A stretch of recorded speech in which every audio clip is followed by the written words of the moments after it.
Samahan niyo akong masyal. Tingnan na magagandang tanawin habang nakasakay sa boat.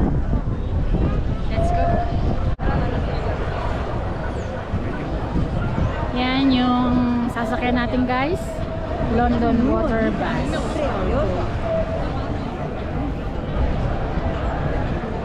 Pakita ko muna sa inyo ang view.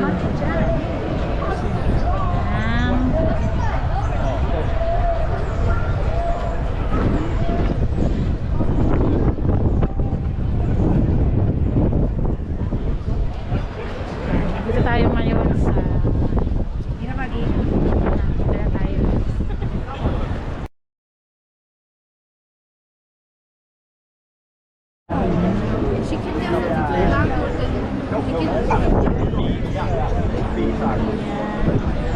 Yan guys, sasakay na tayo. Yan, pasakay na.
Good afternoon. Welcome on board Perseus, your London Water Bus service to Little Venice. Just a brief safety announcement, the main exits and the gateway we're boarded by. The one on the opposite side, the two gateways at the back of the boat. We do have life-saving equipment on the roof and fire extinguishers at the rear gateways. We do kindly ask you aboard these stairs, keep all hands, arms and heads inside the boat when we go through tunnels or mooring up. And in case of very unlikely event or emergency occurring, please follow all instructions given by myself. Make it clear. Can the front hear the microphone okay? Yes. Perfect. So the big white building on the left of us is called Gilby House because it was once the largest English gin bonded warehouse for Gilby's gin. The one chap's job was to sit down all day, lovely job, and taste every single barrel of gin that ever left that building. A great job, right? You're getting paid to literally just drink gin. But now the building's been turned into apartments with underground car parking.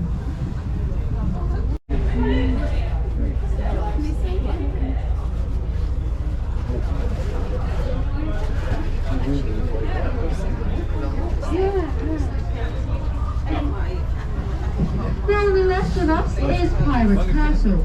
And Pirate Castle was founded in 1966 by Lord St. David. It was not built until stand-up paddleboard. If you're feeling very adventurous, you can stand up paddleboard yoga, because why not?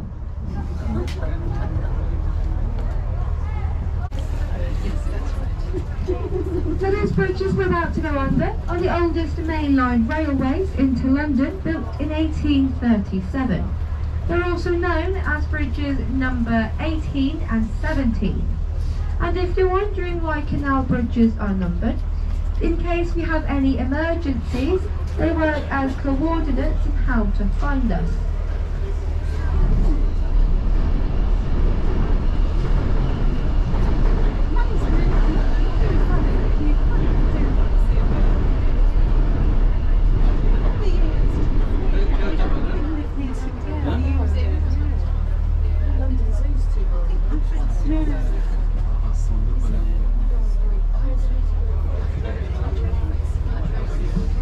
Travelling under bridge number number 16, does mark the start of Gloucester Avenue. And Gloucester Avenue have the right to end of garden moorings and their own personal boats, all moored up on the left-hand side. But all the boats you see moored up on the right-hand side are called continuous cruises, and they're meant to move every 7 days to help the flow of traffic with the lock. And if they stay beyond those 7 days, they're meant to pay £25 extra each day. But as we slowly do go past them eventually, you'll notice that they have not moved in 5 years.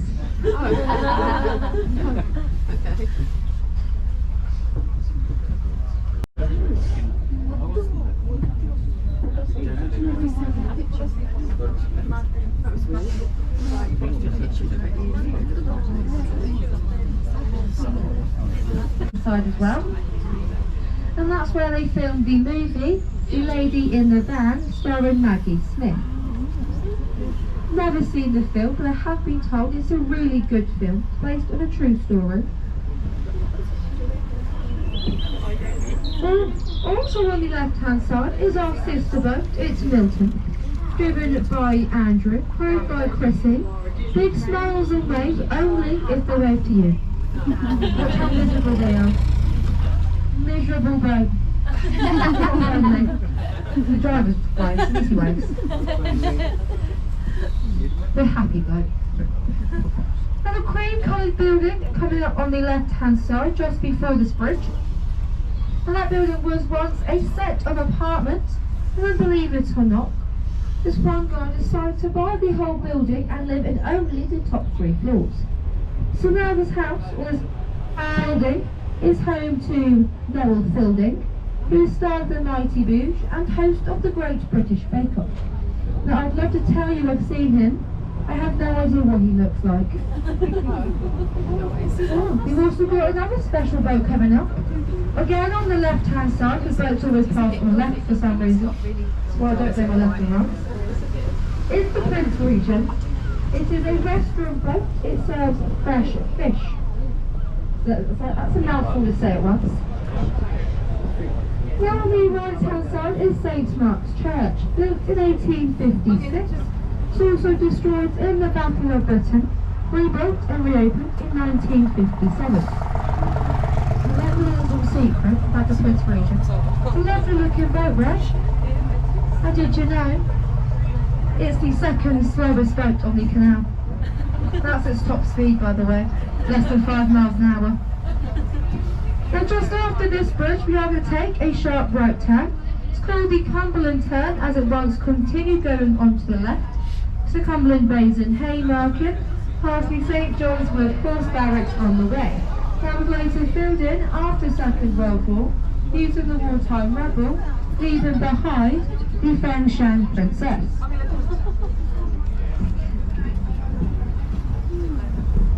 Now I'd like to say the Feng Shan Princess is floating, but it's not. The bottom of that boat is actually built to the bottom of this canal, which is surprisingly only 6 foot deep.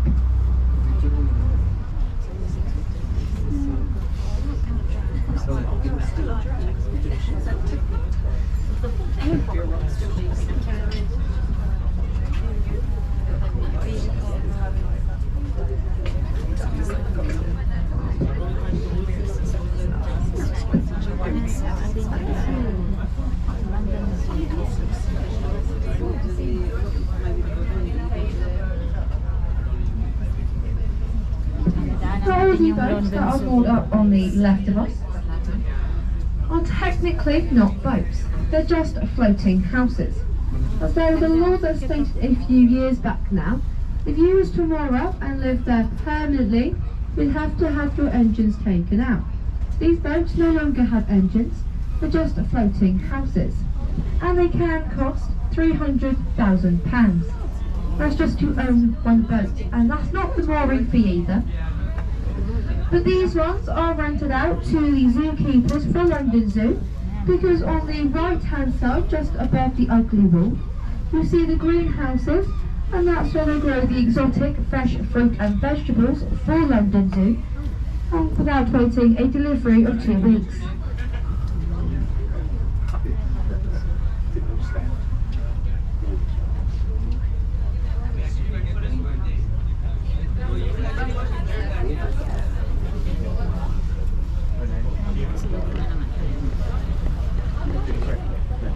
Passing on the left of us, Jenny Wren.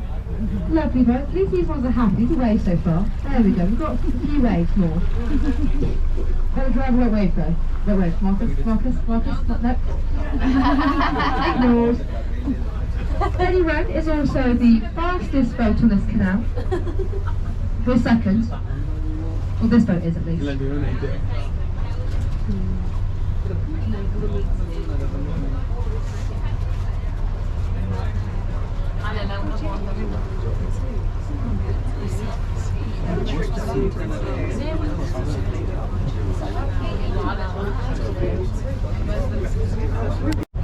The London Zoo first opened in April 1828, intended to be used as a collection of scientific study. Did not open to the public until 1847. Now on the left hand side would be the London Zoo water bus wharf. That was our wharf. It was known for being a zoo boat, but because of COVID, we no longer can be. But we are pet friendly. As we passed that mooring, there was a sign that says "Do not moor when beacon is flashing," and that's for animal escape. Now ironically, that sign was put there in 2016 after a 27-stone silverback gorilla escaped its enclosure. The safety is very important along the canal, so everyone was evacuated. All boats came to a stop, and then we could find this gorilla about an hour and a half later in a secured location, drinking 5 litres of undiluted Ribena. Very famous gorilla. His name is Kombucha. Now on the right hand side was the Royal Snowdon's Boat Avery, built in 1964 by Cedric Price, Frank Newby and Ashley Armstrong-Jones, first and of Snowdon. As we see today, with the help of Fosters and Partners, being redeveloped into a new walkthrough exhibit called Columbus Black and White Monkeys. And now on the left hand side should be some African hunting. Half zoo, half safari, but instead of driving round the Whipsnade Zoo, you take a steam train instead.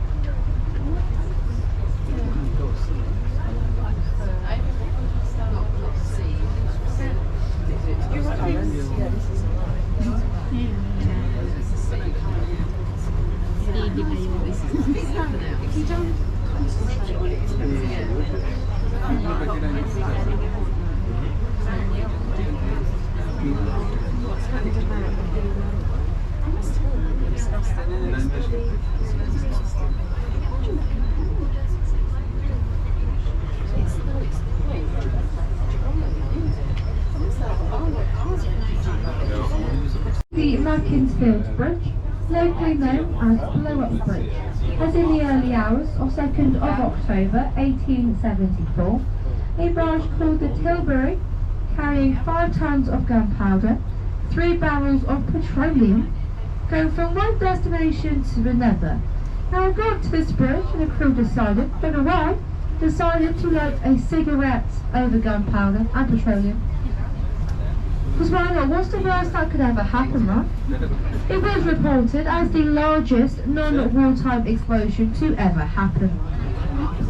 With a slight raise in the canal banks and the fact the pillars were not damaged, then had this bridge repaired and back in use in 5 days.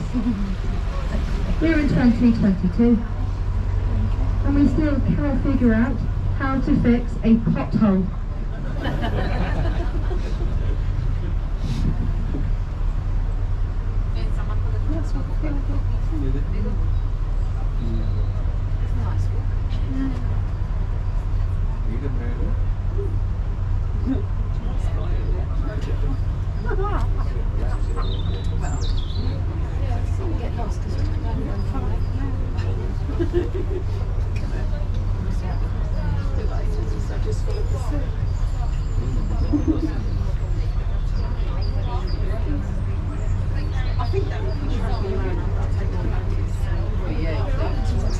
Carrying a secret river in the pipe to cross the canal, called the River Tiber.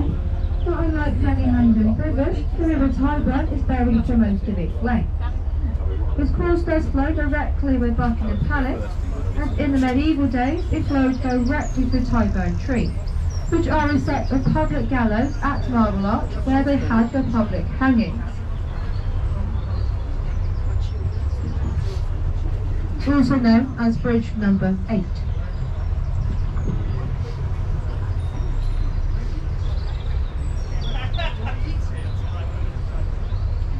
And now we're slowly travelling underneath Bridge Number 8. We're entering Regent's Park. Regent's Park was landscaped by the city planner and architect John Nash in the early 1810s and 20s.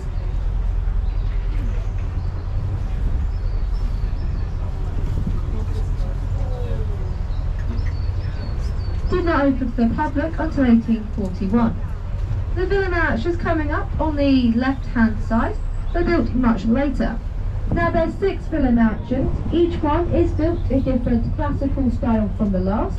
The drawers for 17th and 18th century were actually built between 1988 and 2004 by Quinlan Terry.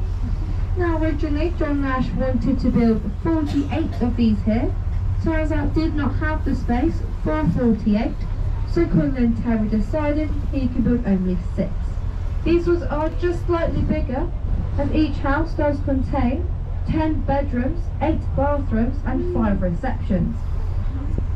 And they're all owned by the Crown and rented out to American embassies and ambassadors. But so far we have had Donald Trump and Barack Obama both stay in one of these villa mansions. If you was to privately own one, you're looking to spend around £100 million. It's an easy price. Behind the villa mansions is the second largest private garden in London. It's Winfield House, built in 1937 for Barbara Hutton, who is the granddaughter of Frank Winfield Woolworth, the owner of the Woolworth store empire. And Winfield House got sold to the American government for $1. Now coming up on the right hand side shortly, you'll see a cream coloured house in amongst the trees. That was Crove Grove House, also known as Nuffield Lodge, built in 1822 by Decimus Burton. It was purchased by Sultan of Oman in 1987 for £80 million. It's known as the 3rd largest private garden in London. And of course, the 1st largest private garden in London just happens to be Buckingham Palace. The Queen does happen to own everything bigger and better.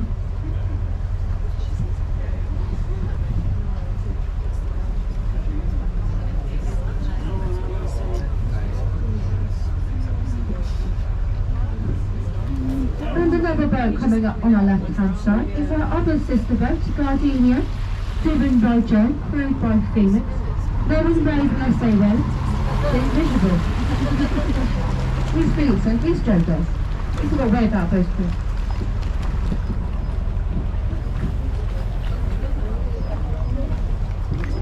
Now building on the left of us is called Harbour Lodge, built in 1822 by John Nash, hence the similarities between the other buildings.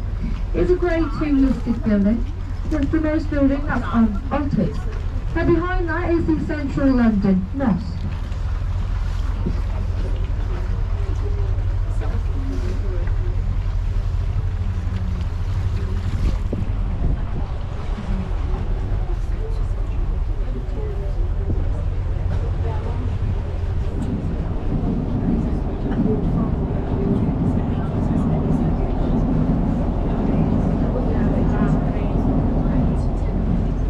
Grey bridges that we are slowly approaching are the Great Central Railway lines, which run from Aylesbury and Banbury into Marylebone Station.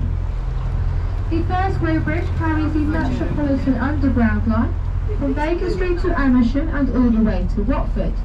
When these were first built, the west of the railway lines was all a goods yard that transshipped goods between rail and canal, which is now a large residential area.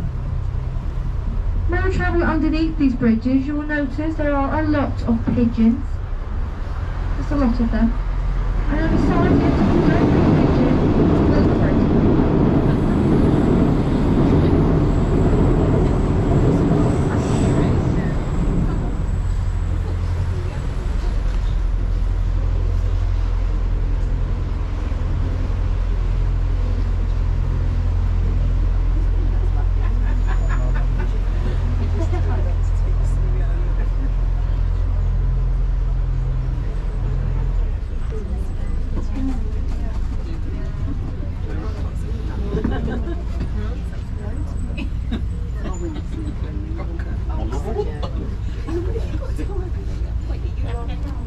the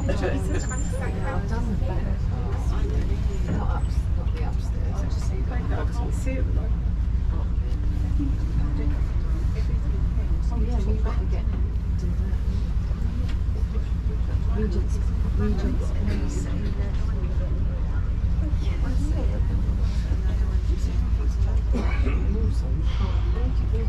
You've got a little room, haven't you, at the front? Is that where you sit? We're sitting there to watch Now this area we are slowly entering is Lisson Wide, also known as Marylebone Wide. It is a small gated community for the liveaboard boats, and these private moorings did open up in 1967 for 50 narrowboats here, but as times have changed, there's now meant to be around 80 of these boats. Now above the liveaboard boats, if you're wondering, is London's most ugliest building. It was actually voted as London's most ugliest building 4 years in a row and won each year. But it is the St John's Wood substation. The substation used to be a large coal depot, with the coal being brought down from the mines in north of England on barges very similar to this one. And over 200 horses with pull the canal boats along the network of 6,000 miles would be stabled here in the bricked-up arches in the wall behind the boats. However, the coal generating facility was then demolished in 1973 and converted into this substation. Now beyond the substation is Lord's Cricket Ground. It's owned by the prestigious Marylebone Cricket Club for 2 years between 1811 and 1813. The site of the second cricket ground was located here. It's called North Bank, where the canal is. The Regent's Canal Company paid Lord an extra £5,000 so they could move their cricket ground an extra 500 metres northwest, just so the canal could come right here. Already being in the process of hand-up was started in 1810. It took 6 years from Paddington to Camden, but 10 years from Paddington to Limehouse, where it joins on to the River Thames. It was hand-up by the Irish navigators, which are now known as the navvies. And if you're wondering why this green boat is moored up, taking a lot of space, in case if we have any emergencies and need to turn round and do a 360 turn, we have the space to do so.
You would have liked it, personally. I thought, I remember the same thing about one of Do you not fancy it then? I mean, it'd be hard work. Yeah. The thing is, as well, I always Go away with us.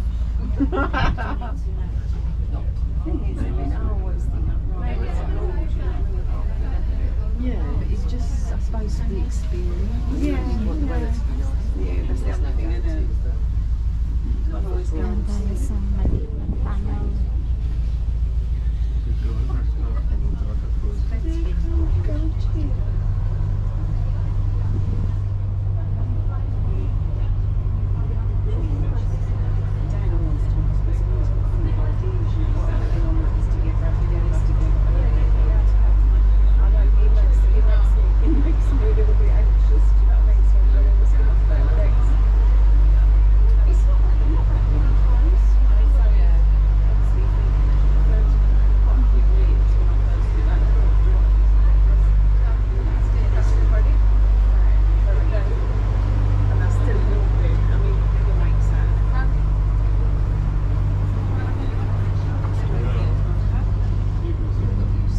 2 out of Lisson Wide and Lisson Grove Tunnel.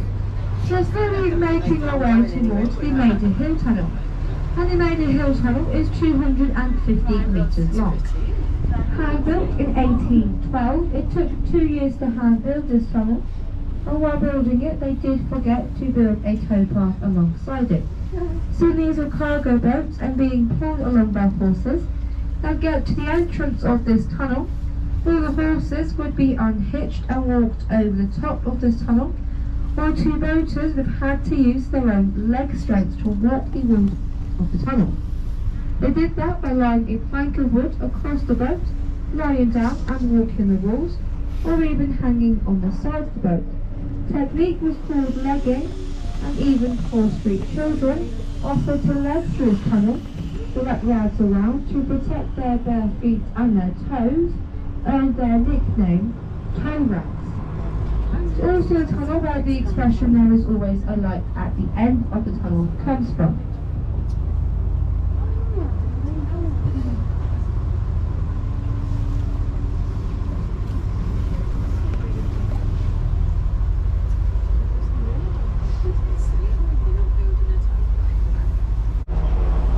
Sumakit tayo ng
of the tunnel. If you was to still leg it through that tunnel, it could take up to an hour and a half, possibly longer, depending how long your legs are. I'm 5'3", so we'll take about 3 hours. The road entered is Maida Vale. It was named Maida Vale in 1827 by John Gotch, who is the surveyor of the Bishop of London. We, however, call the area Media Vale. It is home to some famous people. Now, of course, I'll point their houses out to each one as we do slowly go past them. But first, to live on the canals in Maida Vale is a lot cheaper than you might believe. Now, it's called a grandfather leasing, which means you pay for the mooring and your boat. The moorings can cost anything between £100,000 to £150,000, and your boats can cost anything between £30,000 and £80,000. Unless you set to live in Maida Vale. as around here you simply cannot get a studio apartment for anything less than £500,000. I did have an avenue stand off from the right hand side. It was called Randolph Avenue, and that's where gentlemen would have gone to meet their mistresses for illicit affairs. The term Randy comes from Randolph Avenue. And surprise, surprise, Kelly also won't have a house down there now. The large brick-coloured house on the right-hand side is home to Bill Curbishley, and Bill Curbishley is the band manager for The Who and for other artists such as Judas Priest, Jimmy Page and Robert Plant. But sadly they didn't all live around this area. We wish they did, we could have got a free autograph each. The next door to Bill Curbishley is Noel Gallagher from the band Oasis. Although he is interested in selling his house for £11.5 million, if you're interested. He had a house further down, listed that for £12 million, but brought it down to £9 million to make it more affordable. Coming up on the left-hand side is an ivy-covered house. The house was once home to Jarvis Cocker from the band Pulp, and then Michael Flatley, creator of Riverdance, and now current resident is Bill Kenwright. He is the West End musical and film producer and director, and was chairman of the Everton Football Club. The house is also in a Guinness Book of World Records for being the most expensive first purchase, around £20 million just for a house. Covered in ivy.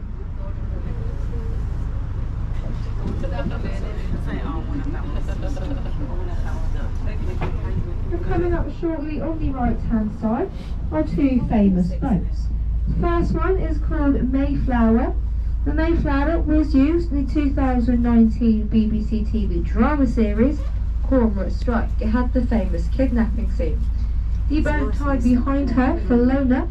She is owned by Dave Stewart from the band Eurythmics and was used by Bob Dylan for a music video that was filmed in Camden in 1993. The song is called Blood in My Eyes.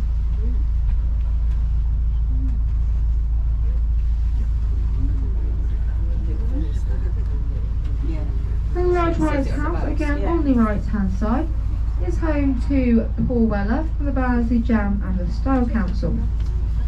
Although I have been told on many occasions he does live in a town called Malice. Very bad joke.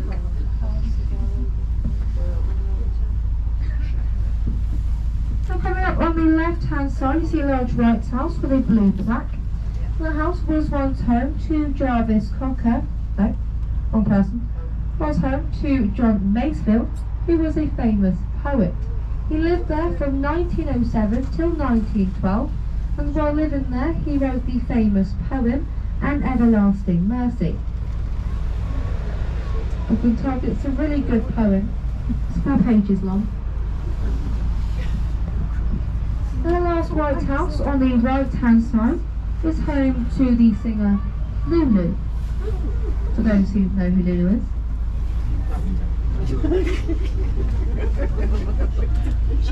This bridge and the small house next to the bridge on the right. When it was first built, it used to be a toll bridge and toll house. So those who come underneath this bridge would be stopped and gouged the weight of their cargo, and depending on how low their boat was in the water, they were charged a toll fee accordingly. Of course, they paid the fee on the way they went. Refused to pay a fee, they were told to back out and turn away. But now it's just a random blue bridge. That's bridge number 1. We've gone from bridge 22 to bridge number 1. The second large white mansion on the right hand side is home to Earl Spencer, who was brother of Princess of Wales, Diana.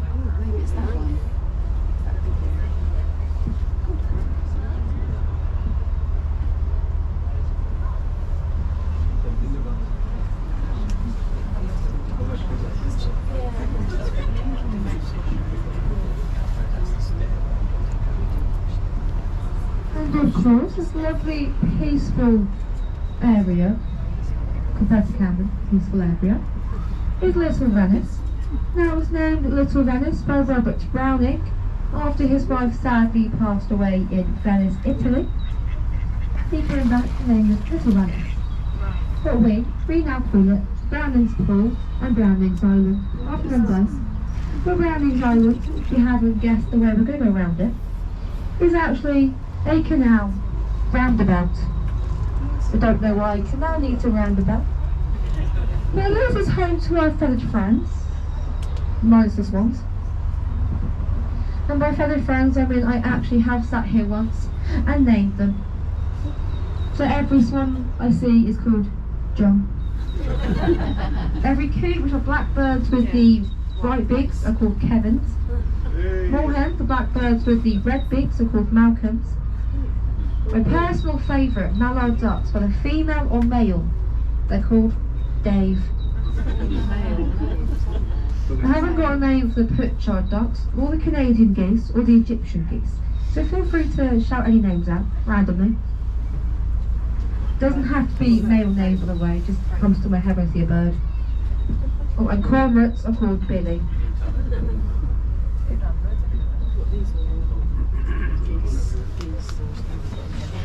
Frank.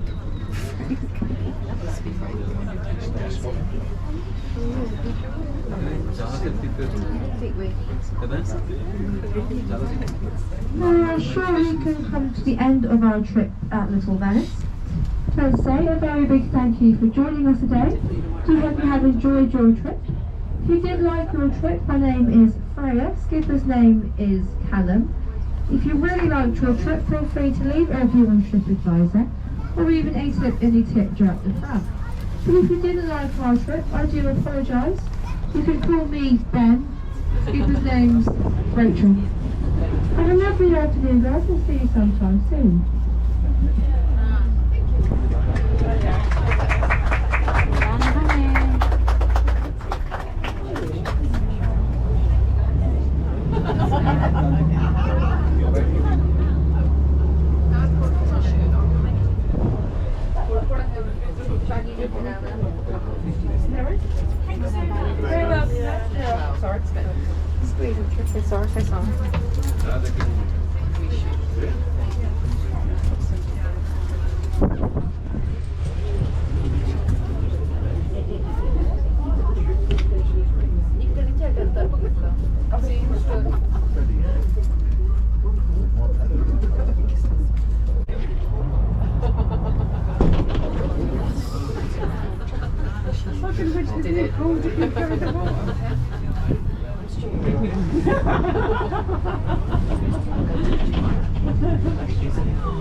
We all come to say.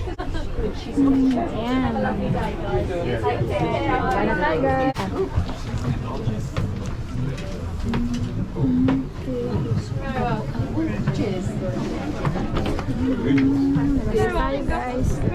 Thank you. Where are you looking to go? Dito na tayo guys. Ayan ang aking mga kasama.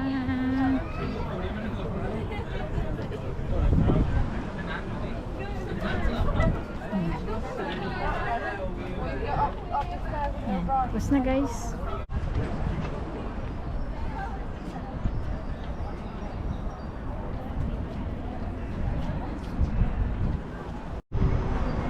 Guys, dito na nagtatapos ang ating water bus trip.